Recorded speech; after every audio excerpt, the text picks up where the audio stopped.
ఒక రోజు వచ్చి ఇట్లాగా ఇన్విటేషన్ అది మాకు ఇచ్చి ఇట్లా నేను పెళ్లి చేసుకుందాం అనుకుంటున్నానమ్మా అని చెప్పేసి అన్నారు. డైరెక్ట్ గా ఇన్విటేషన్ తీసుకుని వచ్చిన ఇవ్వటం ఏంటి? ఆడదైతే కనుక ఏమో నీకు ఇప్పుడు నీకు తోడు అవసరమా? తోడంటే కనుక చాలా చిన్న మాట. తోడు అవసరం అనరు మన సమాజం, ఇంకోటి అవసరమా అని అంటారు. అది నేను మాట్లాడను. పెళ్ళైన కొన్ని రోజుల నుంచే నాకు టార్చర్ మొదలు చేశారు మేడం. మీ మమ్మీ అలా ఎలా చేసుకుంటది.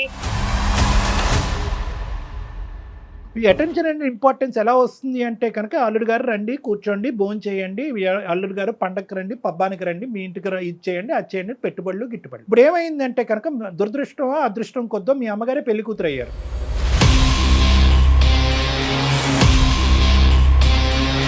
కంటి బిడ్డని తల్లిపాలు లేకుండా ఎలా అండి చేస్తాము నెల రోజులు బట్టి? తోడు ఉండాలంటే ఒక దగ్గర ఉంటారు, వాళ్ళకి వాళ్ళు కలిసి ఉంటారు, వాళ్ళు ఒక ఇంట్లో ఉంటారు, గుట్టు చప్పుడు కాకుండా ఉంటారు. కానీ భాస్కర్, విత్ డ్యూ రెస్పెక్ట్స్, నీకు మాటకు అడ్డుకొస్తున్నాను, కొద్ది పెద్ద పెద్ద మాటలు వాడుతున్నాను. అందరితో పాటు కూర్చుని పప్పన్నం తింటాను, కానీ ప్రీ వెడ్డింగ్ షూట్ మాత్రం చేయొద్దు, తర్వాత శోభనం కూడా చేసుకోకూడదు అని చెప్పారా? ఆ కండిషన్ రాసిచ్చారా?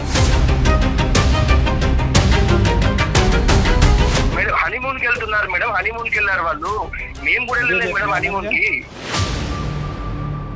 భర్త పిల్లలు అవసరం లేదా నీకు? భర్త పిల్లలు అవసరం లేదా నీకు? మీ అమ్మే ముఖ్యమైతే మరి ఆడికే వెళ్ళు. మరి నువ్వు మధ్యలో మళ్ళీ ఎందుకు ఫోన్ చేపిస్తున్నావు, మళ్ళీ ఎందుకు వస్తా అంటున్నావు? వెనక్కి వెళ్ళి హనీమూన్ డేస్ వెనక్కి తీసేయలేం, వెనక్కి వెళ్ళి ప్రీ వెడ్డింగ్ షూట్ తెగ్గొట్టేయలేం, పెళ్లిని తెగ్గొట్టలేం. వాళ్ళిద్దరూ హ్యాపీగా ఉన్నారు, ఇప్పటికైనా ఆవిడ్ని బతకనిద్దాం. మనం ఆ స్వీట్ మెమరీస్లో ఆవిడ్ని బతకనిద్దాం.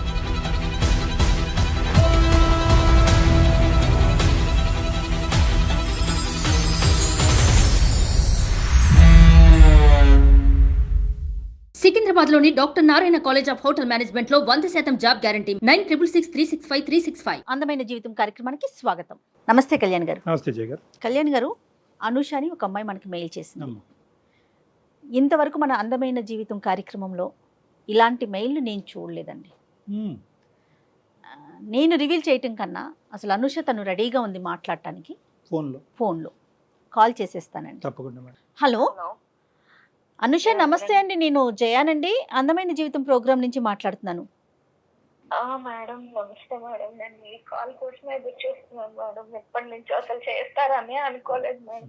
డెఫినెట్గా ఖచ్చితంగా మాకు వచ్చే ప్రతి మెయిల్కి స్పందిస్తాము. కాకపోతే ముందు వెనక ఆ ప్రయారిటీ ప్రకారం మాట్లాడుతూ ఉంటాము.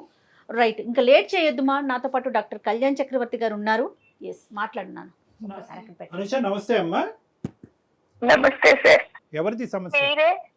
మీరే ఎట్లా నా పాపని నన్ను కలపాలి సార్. మా ఆయన కూడా నాకు కావాలి సార్. అంటే పాపని అడిగిన తర్వాత భర్తను అడుగుతున్నావు ఏంటమ్మా? నీ పెళ్ళి ఎంతకాలం అయింది? నీకు ఎంతమంది పిల్లలు? మీ వారు ఎక్కడున్నారు? చిన్నప్పుడు 8 years ఉండగానే నాకు మా ఫాదర్ ఎక్స్పైర్ అయ్యారు సార్. అప్పటి నుంచి మా మమ్మీయే చాలా కష్టపడి నన్ను ఎక్కడెక్కడో పని చేసి చాలా కష్టపడి నన్ను డిగ్రీ వరకు చదివించారు సార్. మమ్మీ ఎంతో కష్టపడింది. ఈ రోజుల్లో ఒక అమ్మాయిని పెంచాలంటే ఎంత కష్టపడాలి సార్. ఒక అమ్మాయినమ్మా, ఇంకెవరు లేరు? వేరే పిల్లలు ఎవరు లేరు? నువ్వు ఒక్కదానివే అమ్మకి? ఒక్కదాన్నే సార్. నేను కష్టపడి పెంచింది. నువ్వు ఎంతవరకు చదువుకున్నావు? డిగ్రీ చదివావా ఏంటి? డిగ్రీ వరకు చదివించింది సార్ నన్ను. తండ్రి లేరు అనే లోటు లేకుండానే నన్ను పెంచింది సార్. తల్లి దైవంతో సమానం. వెనకాల ఏమైనా ఆస్తిపాస్తులు కానీ సొంత ఇల్లు అట్లా ఏమైనా ఉన్నాయమ్మా? ఫైనాన్షియల్ ఒక హౌస్ అనేది ఉంది మేడం. డాడీ అలాగా చేసిన దాంట్లో, ఆయన సంపాదించిన దాంట్లో ఒక హౌస్ అనేది మటుకు ఉంది మనకు. అయితే మా ఫాదర్ చనిపోయాక తను వేరే పెళ్లి కూడా చేసుకోలేదు మేడం. ఇప్పుడు ఏమైందంటే తను నన్ను బాగా నాకు ఒక మంచి సంబంధం చూసింది, పెళ్లి చేసింది. ఒక 1.5 years అయింది మేడం నాకు పెళ్లి చేసి. నాకు ఇప్పుడు ఒక 8 months పాప కూడా ఉంది మేడం. అయితే సార్ మమ్మీ నన్ను పెళ్లి చేసింది, చాలా గ్రాండ్ గా చేసింది. మంచిగా నేను పెళ్లి చేసుకుని వచ్చేసినాక ఏంటంటే తను రీసెంట్ గా ఒక 6 months దగ్గర పెళ్లి చేసుకుంది మేడం. తను కూడా ఒక రోజు వచ్చి ఇట్లాగా ఇన్విటేషన్ అది మాకు ఇచ్చి ఇట్లా నేను పెళ్లి చేసుకుందాం అనుకుంటున్నానమ్మా అని చెప్పేసి అన్నారు. సో మేము కూడా అంతే ఓకే, తను కూడా ఇప్పుడు దాకా నా కోసం పెళ్లి చేసుకోలేదు, కష్టపడి పెంచింది, ఏ లోటు లేకుండా అన్ని నాకు ఇచ్చింది సార్. ఇల్లు కూడా అమ్మలేదు సార్, ఎందుకు పిల్ల కోసమే ఉంచుదామని అప్పు అడిగినా కూడా ఎవరు ఇవ్వకపోతే ఇల్లు కూడా తను అమ్మలేడు. పెళ్లి అనే ప్రస్తావన వచ్చిందా లేదంటే నువ్వు ఎప్పుడన్నా అమ్మ నువ్వు పెళ్లి చేసుకోవచ్చని ఎప్పుడన్నా అన్నావా? ఇప్పుడు ఎందుకు వచ్చింది? పెళ్లి అయినటువంటి దగ్గర అసలు ఎప్పుడు లేదు సార్, తను ఎప్పుడు నాకు కూడా ఏమి షేర్ చేయలేదు. మేబీ తను కూడా చేసుకోవచ్చా లేదా అని ఆలోచించుకొని మరి డెసిషన్ కి వచ్చాక నాకు చెప్పిందో ఏమో గానీ ఎప్పుడు నాతో కూడా ఏం అనలేదు సార్. డైరెక్ట్ గా ఇన్విటేషన్ తీసుకుని వచ్చిన ఇవ్వటం ఏంటి?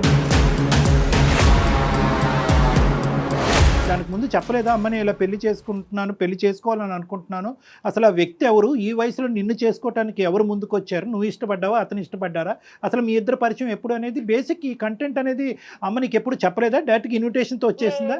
ఎప్పుడు చెప్పలేదు. ఒకసారి మటుకు ఇట్లా ఇన్విటేషన్ తీసుకొచ్చి చేసుకుందాం అనుకుంటున్నారు, ఏమంటారని అప్పుడు అడిగింది సార్. సో నువ్వు షాక్ అవ్వలేదమ్మా అప్పుడు? ఓకే సంతోషకరమైన అంశమే కానీ కొద్ది షాక్ అయ్యావా?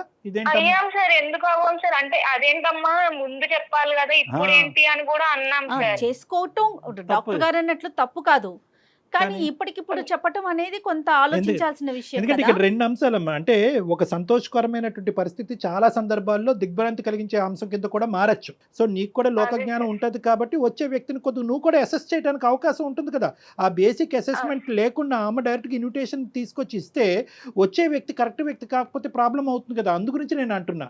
రెండో పెళ్లి చేసుకోవటం అనేది కామన్ అండి. ఇష్యూను ప్రకారం అమ్మాయి కానీ అబ్బాయి కానీ రెండో పెళ్లి చేసుకోవచ్చు ఎప్పుడు వాళ్ళ మధ్య పిల్లలు లేనప్పుడు. ఒకవేళ వన్స్ పిల్లలు ఉన్నారంటే ఖచ్చితంగా వాళ్ళ అభిప్రాయం అనేది తీసుకోవాల్సిన పరిస్థితి కదా కళ్యాణి గారు. అదే తల్లి యొక్క ఉద్దేశం ఎలా ఉంటుందంటే కనుక ఇక్కడ వరకు నేను నా జీవితాన్ని ఒక విధంగా దారబోసాను, సాక్రిఫైస్ చేశాను, కూతురు ఆడపిల్ల పెళ్ళి అయింది. ఒకప్పుడు అబ్బాయే ఉండుంటే కనుక ఆవిడ ఇంత ధైర్యంగా అడిగేసి ఉండేదా? ఎందుకంటే అబ్బాయి అంటే కనుక వచ్చేటటువంటి కోడలు ఉంటది అనేది. ఇప్పుడు కూతురు కాబట్టి మన కూతురు పుట్టింటి నుంచి అత్తింటికి వెళ్ళింది అనేటటువంటి ఉద్దేశంతో ఏంటంటే ఆవిడ కొద్దిగా స్వేచ్ఛ అనేది వచ్చి ఉండొచ్చు. కానీ ఎంత కాదనుకున్నా కూడా ఓకే నువ్వు ఏదైనా మైనరు నీకు తెలియనటువంటి అంటే కనుక అది వేరే విషయం. నువ్వు అమ్మకి సమాధానం చెప్పుకోవాల్సినటువంటి అవసరం లేదు ఓకే, కానీ నువ్వు ఖచ్చితంగా నీ భర్తకు సమాధానం చెప్పాలి. ఎందుకంటే కనుక ఇది ఒక కుటుంబం, అది ఒక మర్యాద, ఒక పరువు కలిగినటువంటి అంశము. ఎందుకంటే కనుక నీ భర్త వాళ్ళ కుటుంబ సభ్యులకి చెప్పుకోవాలి. ఇన్విటేషన్ నీకు ఇచ్చిందా, భార్యాభర్తలు ఇద్దరికి ఇచ్చిందా? ఇద్దరికి సార్. వచ్చి ఇద్దరిని కూర్చోపెట్టి అప్పుడు నేను ఒక ఇట్లా డెసిషన్ తీసుకున్నాను అని అప్పుడు చెప్పారు సార్. మీ హస్బెండ్ రియాక్షన్ ఏంటి నాన్న? తను అప్పుడు ఏమీ మాట్లాడలేదు సార్. తను ఓకే అండి అదే ఒక కొంచెం సేపు ఆలోచించుకున్నారు. కొంచెం సేపట్లాగా తర్వాత మేము అందరూ కూడా కొంచెం ఓకే అయ్యి ఆమె డెసిషన్ కు ఓకే చెప్తున్నాం సార్. మేము కాదు అనుష, మీ హస్బెండ్ కూడా మనస్ఫూర్తిగా ఓకే చేసినట్లు అనిపించిందా నీకు? అప్పుడు చెప్పారు మేడం, తను ఓకే చేసుకోండి నాకేం అభ్యంతరం లేదు అని అన్నారు మేడం. ఆయన కూడా కాదమ్మా, నీకు మీ ఆయనకి మీ అమ్మగారి పెళ్లి యొక్క నిర్ణయానికి ముందు ఎటువంటి భేదాభిప్రాయాలు లేవు కదమ్మా? ఎటువంటి డిఫరెన్సెస్ అసలు లేవు సార్, చాలా మంచిగా ఉండేవారు సార్. అదే ఇప్పుడు ప్రాబ్లం అయింది సార్. సడన్ గా ఇప్పుడు మమ్మీ పెళ్ళైంది, ఆమె లైఫ్ ఆమె బానే బతుకుతున్నది, హ్యాపీగానే ఉన్నారు, మాకు ఏ ప్రాబ్లం లేదు.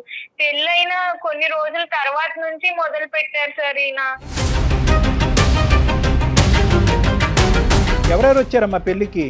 అందరూ వచ్చారు సార్. అంతా తను కూడా మంచిగా చేసుకున్నారు. మొత్తం బంధువులు వచ్చారు, వాళ్ళ రిలేటివ్స్ వచ్చారు, వాళ్ళ పేరెంట్స్ మా వాళ్ళు వచ్చారు, అందరూ ఉండగానే మంచిగానే చేసుకున్నారు సార్. అంటే ఏంటంటే అమ్మ తీసుకొచ్చిన విధానం ఖండించే విధంగా కొంతమంది సమాజంలో కొంతమంది చూస్తారు.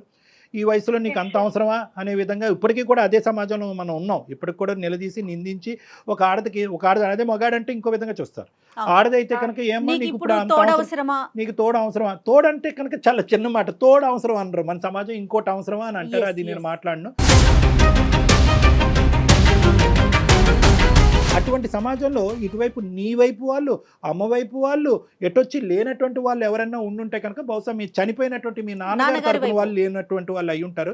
మిగతా వాళ్ళందరూ కూడా తలాడించి ఎవరు ఖండించకుండా వేలెత్తి చూపెట్టకుండా ముందుకు వచ్చారు అంటే కనుక చాలా గర్వకారణం, చాలా సంతోషకరమైనటువంటి. ఇక్కడ ఎవరన్నా హర్షించాలి అంటే కనుక ముఖ్యంగా మీ హస్బెండ్ తరపు వాళ్ళని హర్షించాలమ్మా. పెళ్ళైన కొన్ని రోజుల నుంచే నాకు టార్చర్ మొదలు చేశారు మేడం. మీ మమ్మీ అలా ఎలా చేసుకుంటది, ముందు చెప్పలేదు, ఇంకా అన్ని పాతవన్నీ తవ్వుకుంటూ వస్తున్నాడు మేడం సార్ రోజుకో రకంగా. అదేంటమ్మా ఎలా మారిపోయాడమ్మా?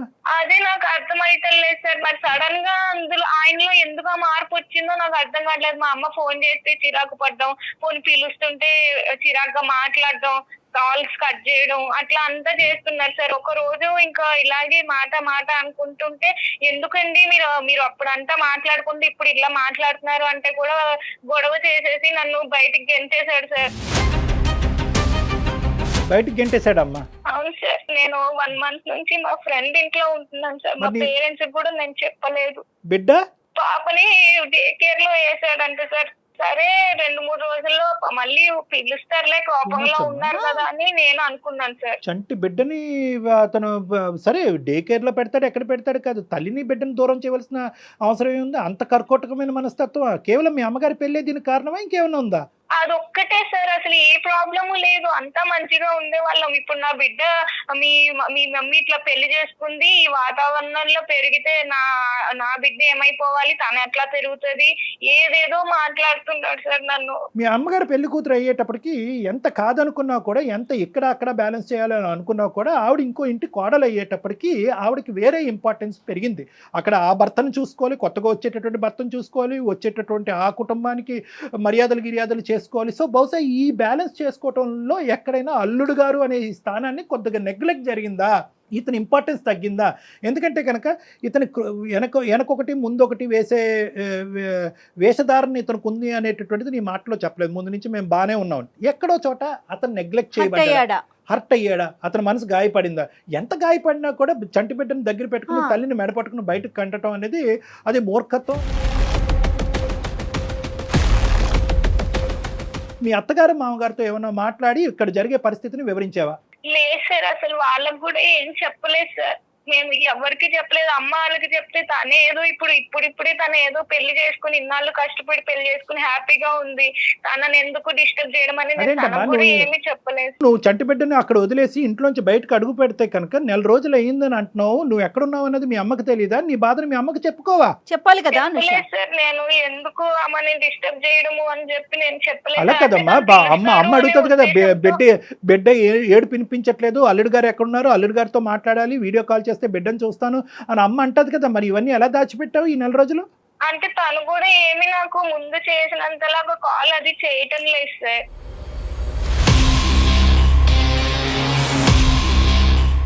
బిడ్డ పాలు తాగుతుందమ్మా? తాగుతారు సార్. నేను డే కేర్ కి వెళ్ళినా కూడా నా ముందే ఏడుస్తూ ఉన్నా కూడా వాళ్ళు నన్ను ఎలవ్ చేయలేదు సార్, ఈ డే కేర్ వాళ్ళు కూడాను.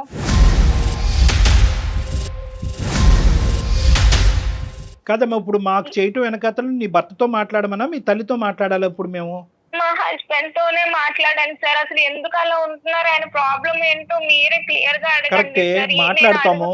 మీ భర్త యొక్క పాత్ర చాలా సందిగ్ధమైనటువంటి పాత్ర, చాలా క్లిష్టమైనటువంటి పాత్ర. ఎందుకంటే కనుక మామగారు పెళ్ళప్పుడు కాలు కడగాలి, కానీ పెళ్ళి అయిన తర్వాత మామగారు వచ్చారు ఇతనికి. ఏం పేరమ్మా అతనిది? భాస్కర్ సార్. కలపండి ఫోను. ఇక్కడ మానవత్వం అనే ఒక అంశం. ఇక్కడ ఏంటంటే బిడ్డ, తల్లి, సొంత బిడ్డ. ఇప్పుడు ఈవిడ పాలు ఇవ్వకపోతే ఈవిడ ఎంత బాధపడుతుందో, తండ్రిగా తల్లి పాలు ఆ బిడ్డ తాగలేకపోతుందని చెప్పాడు. దానికి అత్తగారి పెళ్లికి సంబంధం ఏంటి? హలో చెప్పు. చెప్పేది ఏంటండి, నన్ను ఎప్పుడు ఇంటికి రాస్తావు? కాదు, నీకు ఎన్నిసార్లు చెప్పిన అర్థమైతే లేదా? ఫోన్ చేయొద్దు అని చెప్పిందా నీకు? ఎందుకు చేస్తున్నావు మాట్లాడి? నాకేముందండి, మా అమ్మ పెళ్లి చేసుకుని వెళ్ళిపోయి ఆమె హ్యాపీగానే ఉంది కదా, మన జీవితం ఎందుకండి? అట్లని కాదు. ఇప్పుడు నేను నీకు చెప్పింది ఏంటి, నాకు నువ్వు వద్దు, నాకు నువ్వు అవసరం లేదు, నాకు పాప ముఖ్యం, పాపని నేను చూసుకుంటున్నా, నువ్వు అవసరం లేదు. నీ జీవితం నువ్వు బతుకు, మీ అమ్మ జీవితం మీ అమ్మ బతికినప్పుడు నీ జీవితం నువ్వు బతకడానికి ఏంది?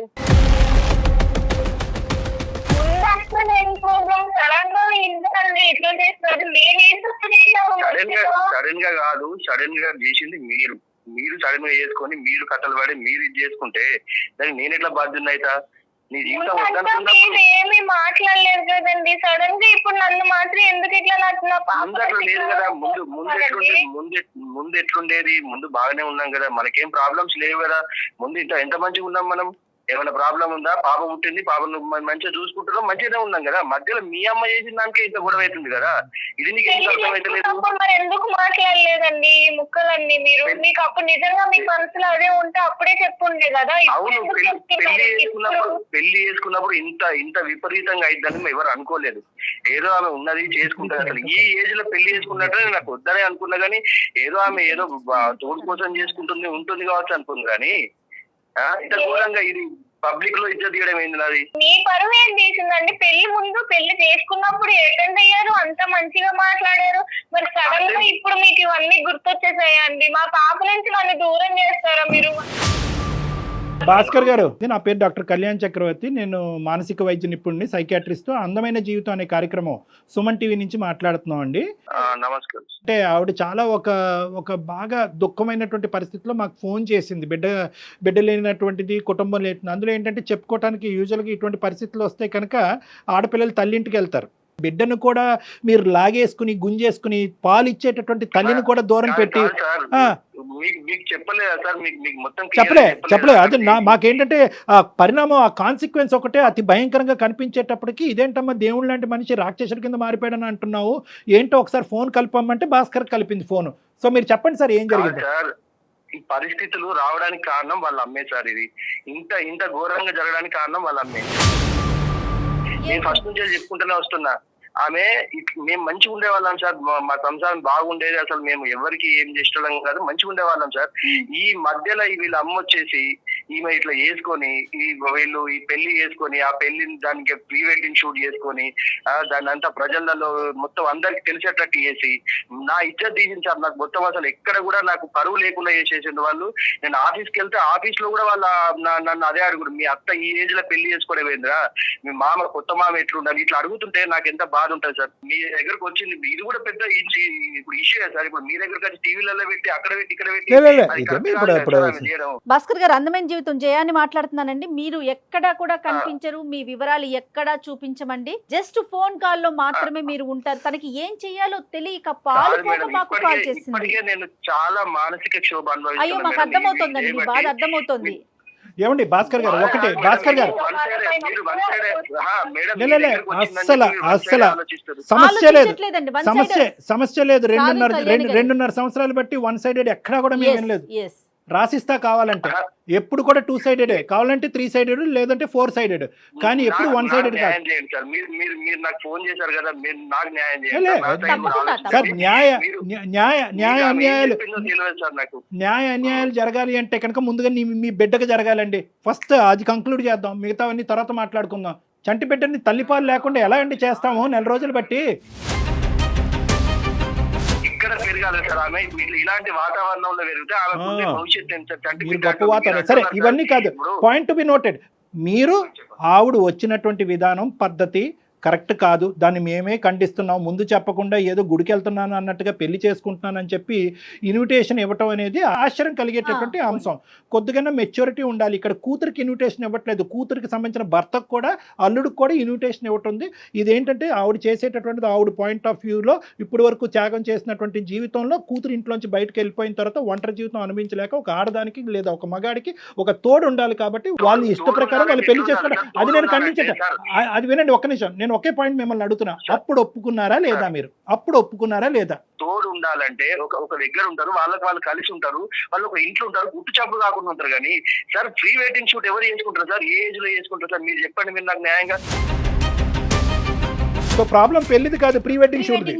అంటే మీరు చెప్పారా, అత్తమ్మ మీ పెళ్లికి నేను వస్తాను, నేను అక్షింతలు వేయకపోయినా కూడా మిమ్మల్ని దీవిస్తాను, లేదంటే అందరితో పాటు కూర్చొని పప్పన్నం తింటాను, కానీ ప్రీ వెడ్డింగ్ షూట్ మాత్రం చేయొద్దు, తర్వాత శోభనం కూడా చేసుకోకూడదు అని చెప్పారా? ఆ కండిషన్ రాసిచ్చారా? సార్ మా అత్త కాదు సార్, మా అమ్మలాగా భావించినాను. అమ్మలాగా భావించి ఆమె తెచ్చుకొని చేసుకుంటే ఆమె చేసిన పనికి నాకు అసలు ఎక్కడ తలెత్తుకోకుండా చేసింది సార్ ఆమె. సో మీ లెక్క ప్రకారం ఏంటంటే పెళ్లి అనేటటువంటి దానికి మీకు అభ్యంతరం లేదు, కానీ పెళ్లి అనేటటువంటిది గుట్టు చప్పుడు కాకుండా మూడో కంటికి తెలియకుండా చేసుకోవాలి అని అంటారు మీరు, అంతేనా? అంతే కదా సార్, అంతే. ఇప్పుడు పెళ్లి అనేది గుట్టు చప్పుడు కాకుండా చేసుకోవాలి. ఈ ఏజ్ లో చేసుకుంటున్నప్పుడు మరి ఎవరున్నారు ఇట్లేదు వాళ్ళ భార్య తప్పుడు చేసుకోవడానికి ఇదేమి తప్పుడు రిలేషన్ కాదు కదా సార్.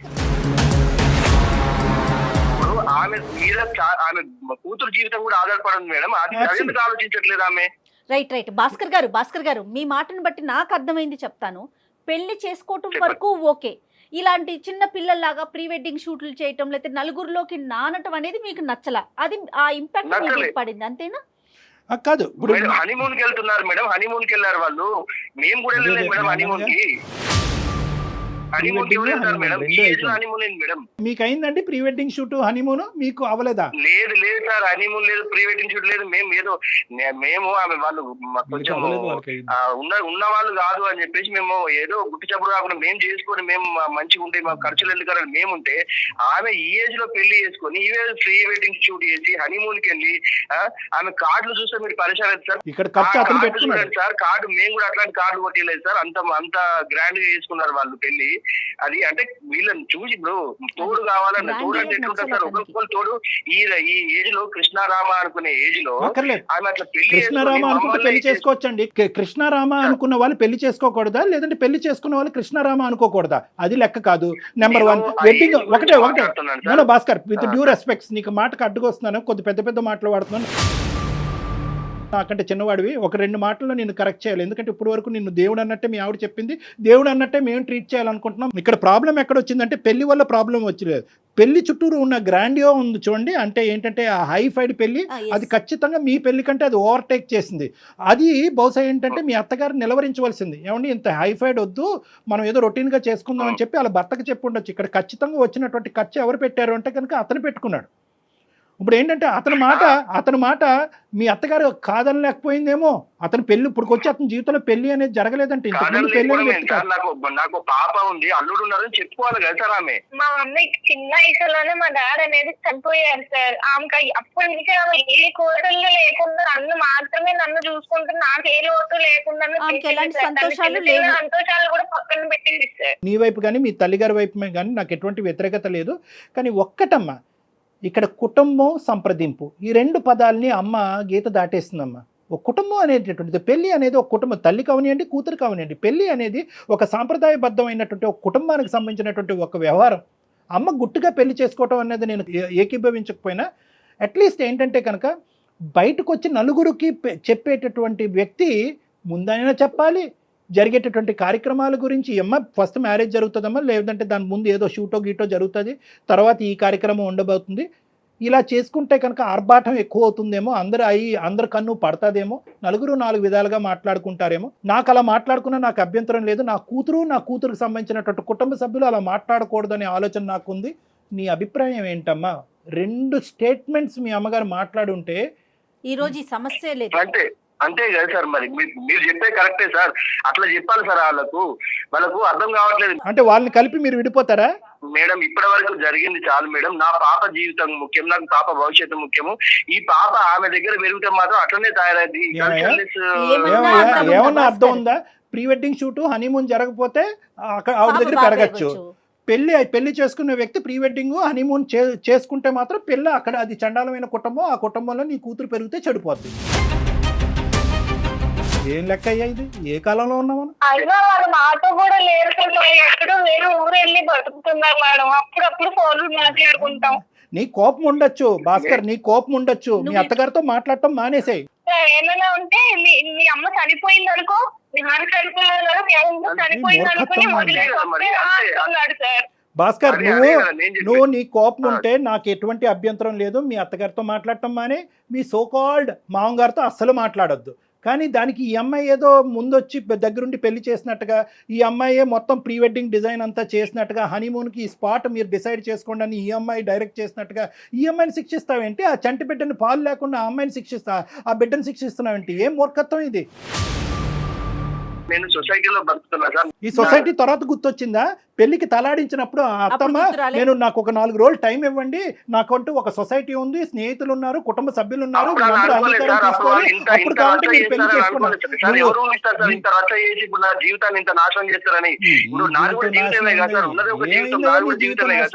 నువ్వు ఇన్విటేషన్ తీసుకున్నావా లేదా, పెళ్లికి వెళ్ళావా లేదా, పెళ్లిలో భోజనం చేసావా లేదా, వచ్చేటటువంటి వాళ్ళందరినీ రిసీవ్ చేసుకున్నావా లేదా? ఏదో తోడు కోసం చేసుకుంటారు అనుకున్నా కానీ మేము మమ్మల్ని నాశనం చేయడానికి చేసుకుంటారు అనుకున్నాను. ఏమయ్యా సార్ మా అమ్మ ఆయనకి ఇప్పుడు ఎందులోనూ లోటు లేకుండా చేసింది సార్. భాస్కర్, ఇప్పుడు మీరు చేసే పని ఎలా ఉందో తెలుసా? అనుషని వాళ్ళ అమ్మతో మాట్లాడటానికి లేదు, అనుష బిడ్డ దగ్గరికి, అంటే ఇటు పక్క ఇప్పుడు మీరు ఇద్దరు తల్లుల్ని వేరు చేస్తున్నారబ్బా భాస్కర్, ఆలోచించండి మేడం. మీరు వాళ్ళ గురించి ఆలోచిస్తున్నారు మేడం. నా జీవితం ఇప్పుడు నా ఇంట్లో నేర్చుకుంటే నా దగ్గర ఉన్న అందరూ అదే అంటుంది మేడం. నా చుట్టాలలో నా ఫ్రెండ్స్ లలో నా పరువు ఏం కావాలి మేడం? మీరు వాళ్ళ గురించి ఆలోచిస్తే భాస్కర్ ఎవరన్నా ఏదన్నా వాక్కొని అదాన్ని అనవసరం. ఇక్కడ 2 ఫ్యాక్ట్స్ చెప్తాను భాస్కర్, తర్వాత మీరు మాట్లాడండి మీ మనసులో ఫైనల్గా ఏముందన్నది. మీకు అవమానం పట్టడం అనేది ఎంత నిజమో, ఈరోజు అక్కడ తల్లి నుంచి ఈ అమ్మాయిని దూరం చేయటం కానీ, లేదంటే నీ భార్యని సొంత బిడ్డ నుంచి దూరం చేయటం అనేటటువంటిది చాలా క్రూరమైనటువంటి అంశం. అంతకంటే పెద్ద వర్డ్ ఏదన్నా ఉంటే అక్కడ నేను పెట్టాలి. చాలా మీ అవమానం అనేది ఒక ఎత్తు, కానీ ఈ క్రూరమైనటువంటి చర్యకి మీరు ఏంటి అనేది మీరు మర్చిపోయి మానవతా విలువలని తీసి పక్కన పెట్టేసి ఫైనల్గా ఇక్కడ సఫర్ అవుతుంది నా బిడ్డే అనేటటువంటి యాంగిల్ కూడా పక్కన పెట్టేసి సొసైటీ అవమానకరంగా చూస్తుంది అనేటటువంటి సొసైటీ అనే అంశంలో మీరు కంప్లీట్గా మునిగిపోతున్నారు. ఈరోజు ఏ సొసైటీ ఇప్పుడు ఈ చర్యని హర్షిస్తుంది? అరే మా అత్తగారు వెళ్ళి కొత్తగా పెళ్లి చేసుకుంది, హనీమూన్కి వెళ్ళింది కాబట్టి ఈరోజు మా అత్తగారి మీద తీసుకోవాల్సినటువంటి పగ నా బిడ్డ మీద, నా భార్య మీద తీసుకున్నాననే అంశాన్ని వెళ్ళి మీ మొత్తం సొసైటీకి టామ్ కొట్టుకుంటూ చెప్పండి. మీతో పాటు నేను వస్తాను, ఏమంటుంది ఆ సొసైటీ చూద్దాం. సార్ మీరు పెద్ద వ్యక్తిగా మధ్య నుంచి అడుగుతున్నారు కాబట్టి సార్ నేను మీకు చెప్తున్నా సార్, నాకు ఆ అనుష వాళ్ళ అమ్మకు సంబంధం లేదు, నాకు వాళ్ళు చనిపోయిండ్రు, నాకు వాళ్ళు ఎవరు అక్కడ లేదు అని రమ్మని చేశారు. నేను తీసుకుంటా సార్. నేను సార్ ఏంటి సార్ నాకు అంత పెద్ద శిక్ష వేస్తున్నాడు ఆయన. నా బిడ్డకి నేను ఎలాగో మా మమ్మీకి కూడా నేను అలానే కదా, హలో నా బిడ్డకి దూరం చేస్తారు. భర్త పిల్లలు అవసరం లేదా నీకు? భర్త పిల్లలు అవసరం లేదా నీకు? మీ అమ్మే ముఖ్యమైతే మరి ఆడికేళ్ళు, మరి నువ్వు మధ్యలో మళ్ళీ ఎందుకు ఫోన్ చేపిస్తున్నావు, మళ్ళీ ఎందుకు వస్తా అంటున్నావు? ఏదైనా సమస్య వచ్చి నువ్వు మీ అమ్మతో మాట్లాడొద్దు, నేను కావాలో మీ అమ్మ కావాలో తేల్చుకుంటే నువ్వేం చేస్తావు భాస్కర్? ఆ సమస్య రాదండి. మా అమ్మ తప్పు చేసింది కాబట్టి అంటున్నా సార్. నేను తప్పు చేయకపోతే నేను అనేవాడిని. సరే ఓకే, చూడండి భాస్కర్, ఒకటి నేను చెప్తాను, మళ్ళీ ఒక పాయింట్ చెప్తాను. నేను మిమ్మల్తో గాంభీర్యంగా నిన్ను గర్జిస్తే కనుక అది తర్వాత నువ్వు అవమానకరంగా తీసుకుంటావు. ఆ ప్రభావం నీ కూతురు మీద, నీ భార్య మీద పడుతుంది. కాబట్టి నాకు కడుపులో ఎంత కాలినా కూడా నీతో నేను ఇంకా స్వీట్గానే మాట్లాడుతున్నాను. ఎందుకంటే ఒక ఆడపిల్లని ఒంటి చేతి మీద ఈ ఇంట్లో ఆ ఇంట్లో పని చేసుకుంటూ బయట ప్రపంచం నుంచి ఒక ప్రభావం పడకుండా, ఈ అమ్మాయి పక్కదో పడకుండా చదివిస్తూ ఎంతో గొప్పగా పెంచిందండి ఈ అమ్మాయిని. పెళ్లి చేసుకోవాలనుకుంటే ఎంత అప్పుడే అనుకోవచ్చు కదా, ఆవిడ తోడు కావాలని చెప్పి ఒక్క మాట మనలో మనం మాట్లాడుకుందాం. మీ అత్తగారు అన్నట్టుగా చూడకండి, ఒక స్త్రీమూర్తిగా చూడండి. ఒక స్త్రీమూర్తి చేసేటటువంటి త్యాగాన్ని మనం ఎందుకు గుర్తించము? అదే ఒక మగాడు భార్య చనిపోయినటువంటి 6 నెలలు సంవత్సరం తిరగక ముందే పెళ్లి చేసుకుంటే కనుక అవునండి తోడు కావాలి కదండి, వంట చేయడానికి ఒక ఆడది కావాలి కదండి, బట్టలు ఉతకడానికి ఒక స్త్రీ కావాలి కదండి అని అంటారు. అదే ఒక ఆడది ఒక పెళ్ళి అయిన తర్వాత పెళ్లి చేసుకుంటే కనుక ఎందుకు చేసుకుంటుంది? అంత ఆర్భాటం అవసరమా? గుట్టు చప్పుడు కాకుండా చేసుకోవాలి కానీ అంత ఆర్భాటం చేయవలసిన అవసరం ఏం చెప్పి ఒక పక్క నుంచి తల ఊపుతూనే ఉన్నాం పెళ్లికి, ఇంకో పక్క నుంచి ఖండిస్తూనే ఉన్నాం. దాని ప్రతిఫలం, దానికి పనిష్మెంట్ ఎవరంటే కనుక ఆ అమ్మాయి కన్నటువంటి బిడ్డ. ఏ బిడ్డనైతే కనుక అల్లారు ముద్దుగా ఇప్పటి వరకు కాపాడుకుంటూ వచ్చిందో, ఈరోజు తన పెళ్లి వల్ల ఈ బిడ్డ బయటకు వెళ్ళి ఉంటుందంటే కనుక గుండాయి చచ్చిపోద్దండి ఆ తల్లి. ఇంకా ఆవిడ తెలియదు కాబట్టి ఈ మాత్రం అన్నా మాట్లాడుకుంటున్నాం. దయచేసి నేను ఒకటే చెప్తున్నాను భాస్కర్, ఒక్కసారి సొసైటీ, అత్తగారు, మా పెళ్ళి అయిన తర్వాత అత్తగారి పెళ్ళి, ఈ టెక్నికల్ వర్డ్స్, ఈ క్రొనాలజీ అనేది తీసి పక్కన పెట్టేసేయండి. ఇలాగే అవ్వాలి అని చెప్పి రాముడు రాయలేదు, శ్రీకృష్ణుడు రాయలేదు, అల్లా రాయలేదు, జీసస్ క్రైస్తు రాయలేదు, ఎవరూ రాయలేదు. ఇది మనగా సృష్టించుకున్నటువంటి ఒక విచిత్రమైన విడ్డూరమైనటువంటి సాంప్రదాయం. మీలో ఒక మానవత్వం ఉంది, ఒక మంచితనం ఉంది, అది బయటికి తీసుకురావాలి. నేను ఒకటే చెప్తున్నాను, ఈరోజు మీ అత్తగారితో కావాలంటే ఎటువంటి పరిస్థితుల్లో అంత ఆర్భాటంగా ఆవిడ పెళ్లి చేసుకుందని కనుక్కోమంటే అది నా బాధ్యతగా తీసుకుని నేను ఆవిడతో ఫోన్లో మాట్లాడతా. ఆవిడతో సున్నితంగా మీ ఇద్దరి మధ్యన జరిగినటువంటి గొడవను ఆవిడకి వివరిస్తా. ఆవిడ చేసింది ఏమన్నా చాలా ఒక స్పీడ్ యుగానికి సంబంధించినటువంటి ఒక అంశం, అది మీరు జీర్ణించుకోలేకపోతే దానికి ఆవిడ తరపున ఏమన్నా అపాలజీ చెప్పాలన్నా చెప్పకూడదు, తప్పు ఏదైనా ఉంటే కనుక మీ ఇద్దరు కలవటానికి ఆవిడ ఏమైనా పాత్ర పోషించాలనే అంశం ఉన్నా కూడా ఆవిడ పాత్ర పోషించే విధంగా నేను చేస్తాను. కానీ దయచేసి నీకు ఇద్దరు 2 చేతులు జోడించి చెప్తున్నాను, ఇమీడియట్గా నీ భార్యని నీ కూతుర్ని అందరినీ ఒకే ఇంట్లో ఉండే విధంగా అందరినీ వెనక్కి తెచ్చుకోవాలని నా విజ్ఞప్తి. ఆ బిడ్డని ఇంకే ఇబ్బంది పెట్టద్దు, ఆ చంటి బిడ్డని. నాకు ఇక్కడ అంటే ఈ సమాజంలో ఈ టైప్ లో ఇలా చేయడం అనేది తప్పు అన్నది అనిపించింది సార్. ఒక ఇష్యూ ఏంటంటే భాస్కర్, నేను చెప్పేది ఈరోజు what ever has happened is irreversible. ఈరోజు వెనక్కి వెళ్ళి హనీమూన్ డేస్ వెనక్కి తీసేయలేం, వెనక్కి వెళ్ళి ప్రీ వెడ్డింగ్ షూట్ తెగ్గొట్టేయలేం, పెళ్లిని తెగ్గొట్టలేం. వాళ్ళిద్దరూ హ్యాపీగా ఉన్నారు, ఇప్పటికైనా ఆవిడని బతకనిద్దాం, మనం ఆ స్వీట్ మెమరీస్ లో ఆవిడని బతకనిద్దాం. మీరు చెప్తున్నారు కాబట్టి సార్, మీరు ఆమెను పిలిపియండి, మాట్లాడండి. కాబట్టి మీరు చెప్పండి ఒకసారి, నేను కూడా మిమ్మల్ని కలుస్తాను సార్. అనుష సార్. వస్తాడు ఇప్పుడు, ఒక అరగంటలో వచ్చి పికప్ చేసుకుంటాడు నిన్ను. ఇంటికి వెళ్ళిపో అమ్మా, కలుద్దాం. అమ్మతో కూడా మాట్లాడతానమ్మా. అనుష ఏమి ఇది